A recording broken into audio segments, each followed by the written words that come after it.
করেন আমিন। আলহামদুলিল্লাহি রাব্বিল আলামিন। ওয়াসসালাতু ওয়াসসালামু আলা সাইয়্যিদিল আম্বিয়া ওয়াল মুরসালিন ওয়া আলা আলিহি ওয়া আসহাবিহি আজমাইন।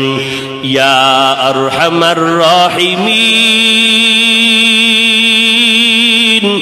ইয়া আরহামার রাহিমিন ইয়া আরহামার রাহিমিন।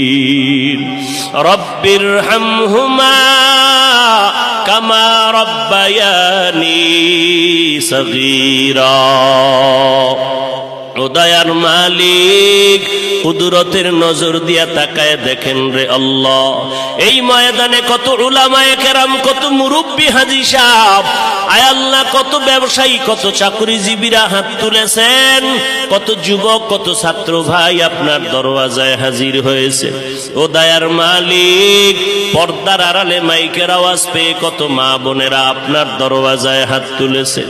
ও আল্লাহ, দুনিয়াতে যেদিন আসছিলাম মায়ের গর্ভ থেকে কত পবিত্র ছিলাম, মা বাবা কত আদর করেছিলেন সেই দিন। আজকে তাকায় দেখি নফস শয়তানের ধোকায় সেই সুন্দর জীবনটারে নাপাক করে ফেলেছি। আমার গুনার কারণে আমার হাত নাপাক, আমার চোখ নাপাক, আমার জিহ্বা নাপাক, আমার অন্তর নাপাক। আমার মতো গুনাহগার এই প্যান্ডেলে আর কেউ নাই রে আল্লাহ।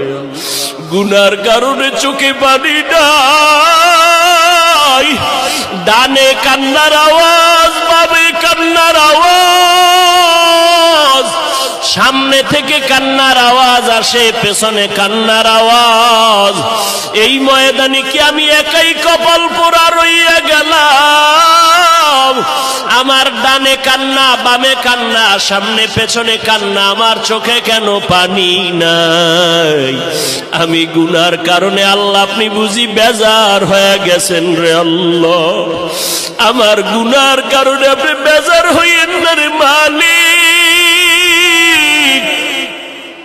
এই চেয়ারে বসিয়া কথা বলার এলেম নাই, আমল নাই, কোনো যোগ্যতা নাই রে আল্লাহ। আপনি দয়া করে সম্মানের জায়গায় বসাইছে, গুনার কারণে মাহরুম করিয়া দিয়েন না রে আল্লাহ। ইলম, হিলম, হিকমত, আমলের মধ্যে বরকত বাড়ায় দেন আল্লাহ। আয় আল্লাহ, উলামায়ে কেরামদের কবুল করে নেন, হাজী সাহেবদের কবুল করে নেন রে আল্লাহ। আমার ব্যবসায়ী চাকরি